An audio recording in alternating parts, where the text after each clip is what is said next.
everyone, good morning and welcome again. We will continue with the chapter States of Matter. Today we will discuss about change of state, that is physical and chemical change. So, what comes to your mind when you think of change? When you go to a parlor to get the haircut, that's a change, right? Because your looks gets changed, your hairstyle gets changed. So, haircut is a change. You have a piece of paper and you just burn it. What happens? The paper changes into ashes after burning it. Ashes are different from the paper. So, this is again a change. So, anything which becomes different undergoes a change. In our day-to-day life, we see a lot of changes around us. So here in this lesson, we are going to talk about such changes.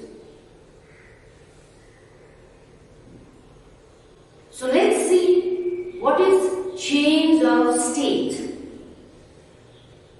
We have read in the previous class that matter can change its state from one form to another.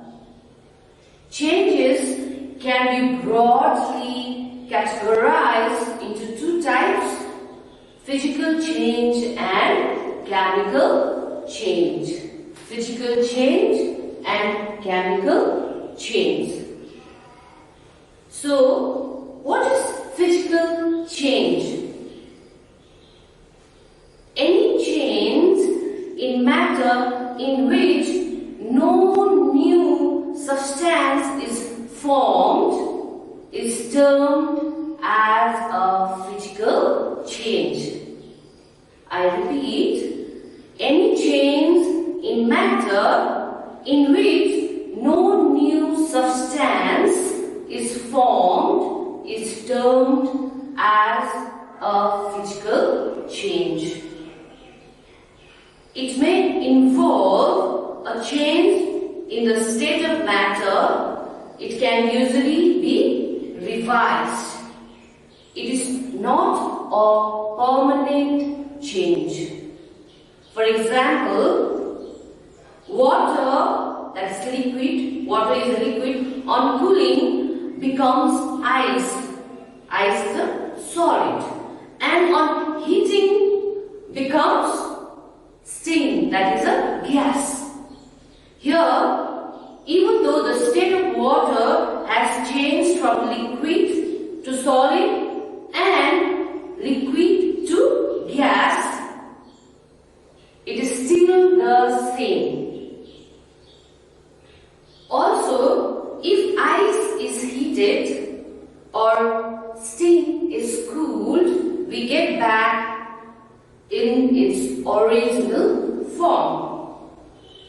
In this whole process, the form of matter, that is water, keeps changing from solid to liquid and to gas.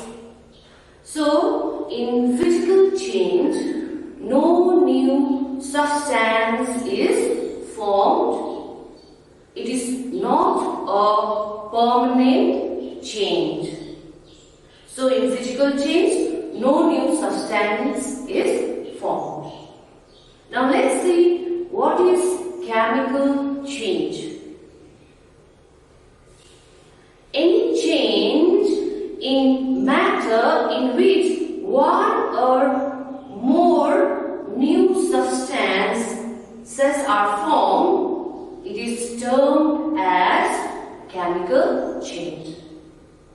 I repeat, any change in matter in which one or more new substances are formed, it is termed as a chemical change. It is a permanent change and cannot be revised. So chemical change is a permanent and it cannot be revised.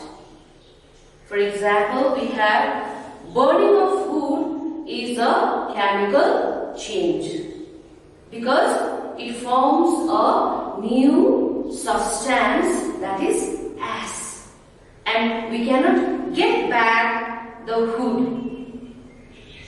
So the rusting of iron, digestion of food, formation of curd, growing of seedlings from the seed, etc. are the examples of chemical change.